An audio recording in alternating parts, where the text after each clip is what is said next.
There's a particular kind of irony that only British Columbia can produce. We passed a law enshrining the right of Indigenous peoples to give or withhold consent, and we did it without meaningfully asking them how they wanted it to work. The Declaration on the Rights of Indigenous Peoples Act, Bill 41, arrived in 2019 with genuine momentum behind it. Every sitting MLA voted it in. I examined it as closely as I could at the time and concluded, with caveats, but concluded that it could work. A lot of serious people did. What none of us, government included, built was the architecture that would have made the thing real.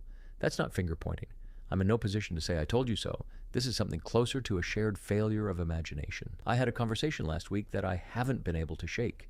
A friend of many years, a First Nations leader, someone who has spent his career building own-source revenues, who has sat at the table on major projects, who believes with every fiber that economic participation and Indigenous sovereignty are not opposites, told me quietly that he was disappointed. Not angry, disappointed, which is worse. That stayed with me.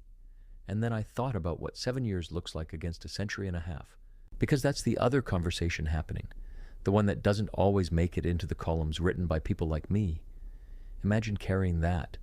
Imagine being the grandchild of someone whose language was beaten out of them, whose children were taken, whose title to land was simply declared not to exist by a legal system imported from the other side of the world.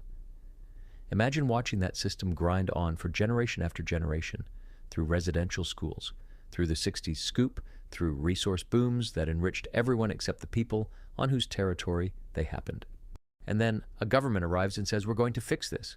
We're going to write it into law. We mean it this time. And 7 years later, when the fixing gets complicated, when the people most affected by the uncertainty start asking hard questions that have no easy answers, they collapse like a cheap suit. You brought us the system that damaged us for generations, and when you finally decided to repair it, you couldn't hold the line for a single political cycle. I am informed by an incorrigibly reliable source that the Premier recently found himself in a room full of First Nations representatives where he was accused to his face of being an Indian giver on DRIPA. Where does one even begin? For those with a proper appreciation of one of the great treasures of these borrowed lands, the First Nations funny bone, the story, whether apocryphal or not, is richer than an Ulichan smoothie. The irony wrapped inside that particular accusation deployed by the people to whom the phrase was historically applied, against the government that appointed itself their champion, is the kind of thing that could only happen in British Columbia, and only with a straight face for about 4 seconds before the whole room understood what had just occurred. I understand the critique of DRIPA. I've made versions of it myself. The implementation was underdesigned. The governance architecture wasn't built before the rights were activated. The hard questions about overlapping territorial claims were left unasked. And critically, the legitimate anxieties of ordinary British Columbians about what the law meant for their property, their titles, their futures, were waved away as someone else's problem. They were not someone else's problem. They were always the law's problem, and ignoring them was never progressive. It was just careless.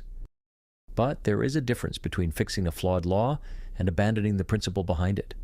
The First Nations leaders I know who are serious about economic development were never a monolithic block on DRIPA, in my opinion.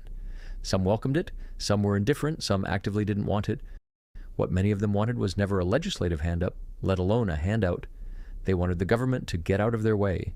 The ones celebrating the retreat tend not to be the ones who spent the last decade signing project agreements and hiring administrators, and the ones who are disappointed are calculating what it means for the next negotiation and the one after that.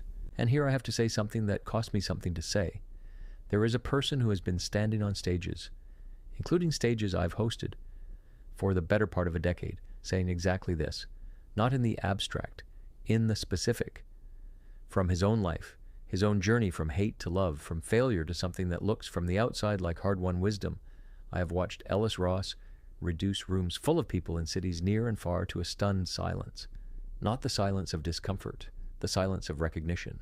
A sage-turned-parliamentarian, MP Ross has been telling anyone who would listen that the path to Indigenous prosperity runs through partnerships and own-source revenues and the unglamorous work of economic development, not through legislative declarations handed down by governments performing their own virtue. He said it clearly. He said it consistently. He said it on the record in public for years, and I, who considered myself reasonably well informed on these questions, basically ignored him. That's on me, and I suspect I wasn't alone. There's a related question that a sculptor friend of mine, a man whose knowledge of his people's Thunderbird creation myth runs deeper than most living practitioners, put to me in a way I haven't been able to improve on. What is reconciliation, he asked. If you never had a relationship in the first place, there's nothing to reconcile. What you actually have is an introduction, and introductions require a different kind of patience, a different kind of humility than reconciliation does. We keep using the wrong word, and when you use the wrong word long enough, you build the wrong law. In 2022, I had the chance to ask Jody Wilson-Raybould a question. We were on the stage of the Sapphire Ballroom at the Hotel Pacific Rim in front of 400 dinner guests, a location that carries its own freight for anyone with an appreciation of the geography of power, given that it was in the Prime Minister's suite. Butler, marble spa, bathrooms and all. Many floors above us that Justin Trudeau had delivered the news of her ejection from cabinet. The bruising from that was still relatively fresh.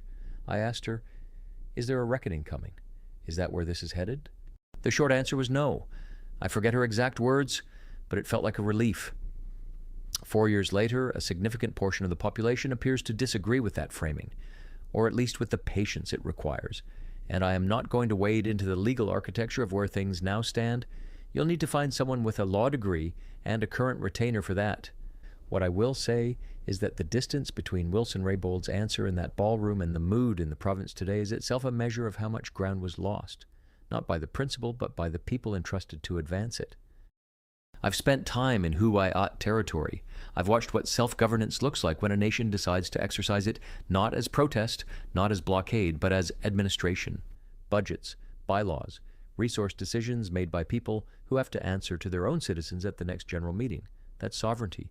It's also just governance. Turns out they're the same thing. The Nusha Nulth concept of Isak is one philosophy among many held by Indigenous peoples across this part of the world. I make no claim that it speaks for all of them, but I've spent enough time with it to conclude that a good grasp of Isak is not a bad guide if you're trying to think seriously about relationships with First Nations more generally, and about what those relationships actually require of the non-Indigenous party. It runs deeper than most people in this province have been given the chance to understand. It is not a slogan. It is not a land acknowledgement. It is a complete philosophy of relationship between peoples, between humans and the non-human world, between the living and those not yet born. At its core, it holds that rights and responsibilities are inseparable. You cannot have one without the other. The respect that Isak demands is not the respect of deference or sentiment. It is the respect of accountability, of showing up, of answering for what happens on your watch. Applied to the question of governance, Isak would have produced a fundamentally different law. It would have required that relationship precede declaration, that the Crown and Indigenous nations build the architecture of trust before activating new legal frameworks, not after. It would have demanded that consent be treated as a living, ongoing process rather than a procedural checkpoint in a regulatory timeline. And it would have insisted that rights come paired with stewardship obligations, that economic development be understood as an expression of sovereignty, not a compromise of it. But reciprocity was never the operating philosophy for some of those who drove hardest to transform UNDRIP into BC law. Their message to the province was explicit. This isn't about you, it's about us. A framework built on that premise was never going to hold. Isak would have insisted on something harder and more demanding, that it had to be about all of us, or it would eventually be about none of us, which is more or less where we are. The nations that are thriving in BC right now treated self-determination as a management problem, not a messaging one. They hired administrators, they signed agreements, they answered their phones. They didn't need DRIPA to do any of that. But they needed to know the government meant what it said. My friend has seen enough broken promises to last several lifetimes. He wasn't expecting perfection, he was expecting spine. The philosophy was never the obstacle, the impatience was. And now, the question of resolve.